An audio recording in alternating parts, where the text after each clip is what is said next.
Now, Russia's Foreign Minister Sergey Lavrov says that work is underway on a possible nuclear test. Lavrov further said that Russian President Vladimir Putin has issued a directive to assess the feasibility of preparing for nuclear tests. Now, Putin's directive has been accepted and a study is underway. Now, Lavrov further added that the public will be informed of the results. Now, Putin's order was in response to the American President Donald Trump's surprise announcement last week, where he said that the United States was going to resume nuclear testing. Now, Putin had said that Russia had always strictly adhered to its obligations under the Comprehensive Nuclear Test Ban Treaty. But he also added that if the United States or any nuclear power were to test such a weapon, then Russia would do so too. Now, this has threatened to upend one of the last symbolic restraints of the post-Cold War order. Now, Putin has also signaled the ushering of a new age of nuclear superweapons, weapons that are designed to dominate the 21st century and to ensure strategic parity with the United States and its allies. Now, speaking at a ceremony honoring the engineers and developers behind these weapons, Putin had said that Russia is not threatening anyone, now framing these advances as part of a global nuclear balance and not aggression. Now, one of the weapons in question is the Burevestnik. It is a nuclear-powered cruise missile with virtually unlimited range.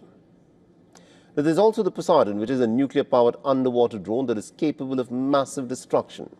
Some reports state that it can even trigger radioactive tsunamis. Now, Russia is looking set to resume its nuclear testing, and it will be Moscow's first ever nuclear test since 1990, when back what it was with Soviet Union had carried out its last nuclear test. The last time the United States had exploded a nuclear bomb was in 1992. China and France did it in 1996, and in the past the United States has conducted over 1,000 nuclear weapons tests. It was closely followed by the USSR, which conducted over 700 nuclear explosions, and beyond the symbolism, the resumption of nuclear tests will reshape the strategic calculus between Moscow, Washington and Beijing, and it will also potentially prompt a cascade of responses that redraws the contours of global nuclear policy. Now, Russia and the United States are the world's biggest nuclear powers, holding about 88% of the world's nuclear weapons. Russia possesses 5,580 nuclear weapons, while the United States is about 5,044.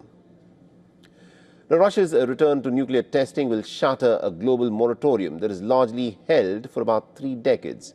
It will further weaken the already fragile Comprehensive Nuclear Test Ban Treaty, and it will effectively undermine decades of progress towards arms control.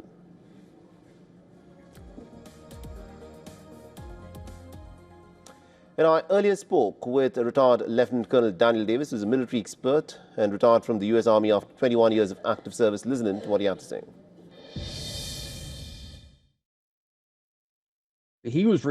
Trump was referring to the fact that the Russian side had test missile platforms in the new Brezhnev cruise missile, nuclear-powered, nuclear-tipped cruise missile, and the Poseidon submarine drone underwater missile. It's also nuclear-driven and has capacity for a nuclear warhead. There was some question of whether Trump was misspoke, whether he meant the U.S. would also test platforms, like some of our carriers, the Minuteman III, et cetera, or whether he meant an actual nuclear test. That's the word he used. When given the opportunity to clarify that, Trump didn't clarify it. He just said something like, we'll see. In the aftermath of that, you had then the Russian side with Putin himself saying that if the United States does a nuclear test, an explosion, whether above ground or underground, then Russia would too.